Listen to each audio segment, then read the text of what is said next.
Sir, are you okay? A store employee wondered. Suddenly I forgot what was so funny and who I was talking to. I'm fine. Excuse me, I said, with my head filled with fog. I left the store and the bread behind, then went out and sat in my car with the door open. Suma, something's not, I said, trying to contact her, but my head was spinning and throbbing too much for me to focus. Suma, can you hear me? I said, and fell to the ground. That was the last thing I remember for a while. Sometime later, I woke up with a throbbing pain in my head and a bright light in my eyes. Ugh, I groaned. Mr. Vandal, you're awake. Excellent. Are you okay? A voice said. My head hurts, I said. What happened? I moaned as I slowly opened my eyes. I tried moving around, but that only made the pain in my head worse, so I stopped. It seems you fell and hit your head, sir. What's the last thing you remember? The voice came close enough to see that it was coming from a doctor. Where am I? Is this a hospital? I wondered. Yes, sir. You collapsed getting into your car. A store employee called 999 for you, the doctor said. My mum. I was going to see her, I said, my mind in a confused fog. Yes, we already contacted her. She is on the way now, the doctor said. Mr. Vandal, do you have any idea what may have caused your collapse? It was the flaming man. The figure of flame. He did this, I said, at the time not realizing what I was saying. Hallucinations. He may have head trauma, the doctor said. At first I thought she was talking to me, but after the fog left my brain, I realized she was probably talking to a nurse who was somewhere I couldn't see. Schedule a CT and a psych eval. I don't remember much of what happened for the next 10 minutes, mostly because of the haze, partially because it was just the doctor talking to the nurse about how I was probably high on drugs and needed a tox screen. Soon my mum burst into my room crying, shot past the doctor, nearly knocking her over, and hugged me. Jake! Thank goodness you're okay. What happened? Are you hurt? What happened? Mum screamed as tears ran down her face.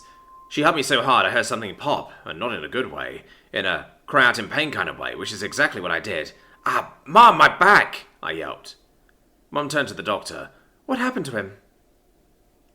The doctor, who was rubbing her shoulder after having been knocked into the wall by the charging ball that was my mum, answered. We aren't sure yet. He fell unconscious and may have hit his head. He was delirious when he first woke up. He was talking about flaming men. Mum's eyes went wide. Then she looked at me, confused and worried. But soon her eyes narrowed, and I felt my butt cheeks pucker when I realized that she had realized what I didn't want her to ever figure out. I was keeping things from her. She turned back to the doctor with a mask of friendliness and pleasantness draped over her true feelings. Thank you for taking care of him. How long would the test take? About 6 hours total, the doctor answered. Thank you. I will wait here with him, Mum told her. As soon as the doctor and nurse left, Mum's mask came off. Jake? Yeah? I asked nervously. Who is the flaming man? A cold calm dripped from her voice, the likes of which I hadn't heard since that one time she caught me smoking in high school. I knew what that eerie calm meant. Bad things. Nobody, Mum. I was just having a bad dream and was... Jake? She looked at me with a glare that almost begged me to try and lie to her. Sometimes my mum is really unnerving. Okay, so I met this guy. He did something to my head and I have been seeing things. But this was the first time I have passed out, I confessed, talking quite quickly. Suma's POV. I was in my roost, nearly asleep, when I heard a voice. It was far away, but calling to me. It sounded like Zachariah, my familiar. I flew towards the voice. I was soaring high in the sky, and the voice was growing louder as it called out for me. Amboss! Amboss! Finally, I saw Zachariah. He was practicing in a field with his sword, like always. I landed on a rock next to a small sapling to talk to him. Hello, Zachariah, I said. Hello, Amboss. Did you need something? The Royal Court wants to see us. To scold us again? He groaned and used reverse summons to send his weapon away. Most likely. But maybe we'll get lucky and they will just kill us instead. Better than sitting through another of their long-winded lectures, he joked. Do you know what it is about? Do you really need to ask?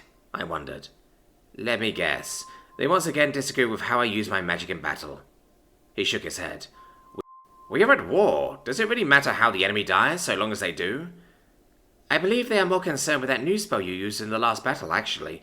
The final one you used that looked like a cloud of fog, I guessed. I wonder if that will make it another of my forbidden spells. He stood up. What do you think, Amboss? Was I wrong to use it? I thought the spell was rather interesting, and your application of it was superb, I answered. You know what I'm asking, Amboss. And you know that I do not care how the enemy dies. Watch them turn on each other like they did. It is what they deserve. Zachariah nodded his head, and looked towards the sky for a moment. All right then, let's go get into trouble again, Amboss, he said. Yes, let us, I started to say, but was interrupted by yelling. Suma! I jerked awake and saw Nine standing over me. Finally! You sleep deeply, don't you? It's time to wake up for training.